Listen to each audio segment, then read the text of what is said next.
भगवान ने मन को छुआ। पत्नी बोली विवाह हुआ ज्योतिषी की कृपा से, पुत्र हुआ ज्योतिषी की कृपा से, अब 50,000 की लॉटरी खुली है, क्या किस्मत मिली है।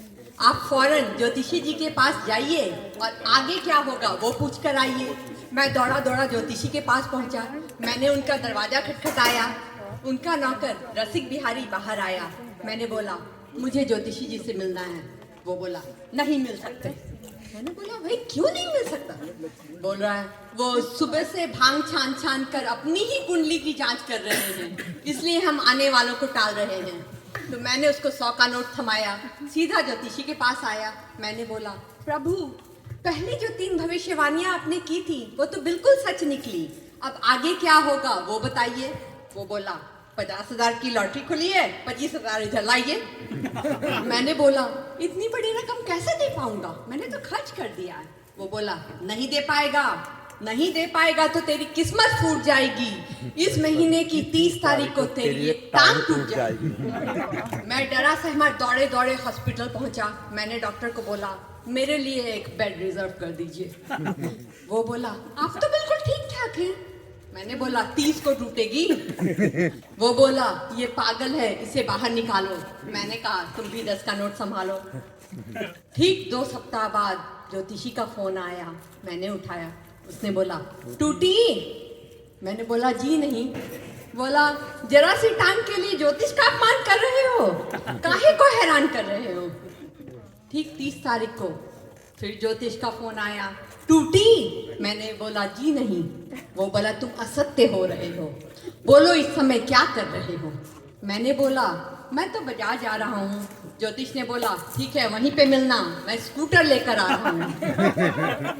मैं बाजार पहुंचा। ज्योतिष ने स्कूटर मेरी ओर मारा, तभी बीच में आ गया एक खटारा। खटारे से वातावरण की किस्मत फूट गई। मैं तो ठीक ठाक रहा, ज्योतिषी की टांग टूट गई।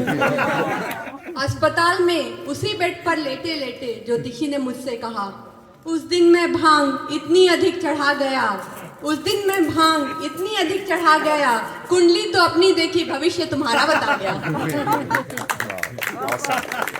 और एक मैं बोलूंगी एक करेक्शन है, काका हजरसी नहीं है, ये हुल्लड़ मुरादाबादी है।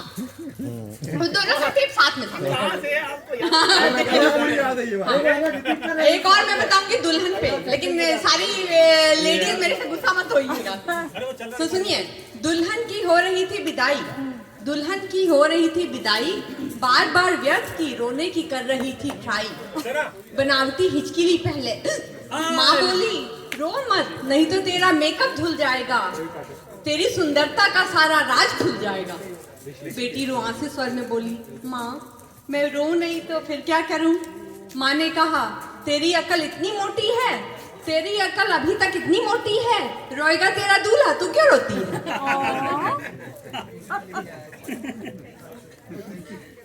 और एक मैं छोटा सा एक बता देती हूँ, उसके बाद मैं दे दूंगी आपको। तो नेता भाषण देकर, नहीं कवि पे बोलती हूँ क्योंकि मैं कविताएं बोल रही हूँ। एक कवि के पास एक श्रोता फंसा, एक कवि के पास एक श्रोता फंसा, जैसे आप लोग फंस गए हो। कवि पहले तो उसे देखकर हंसा, फिर उसे उस पर दया आई। उसने एक कप चाय मंगवाई, खुद भी पी, उसे भी पिलाई। फिर लगा कविताएं सुनाने, बीच बीच में गुनगुनाने। जब 2 घंटे बीत गए तो इसने उठने की कोशिश की। पीछे खड़े हुए पहलवान का स्वर आया, आप नहीं जा सकते।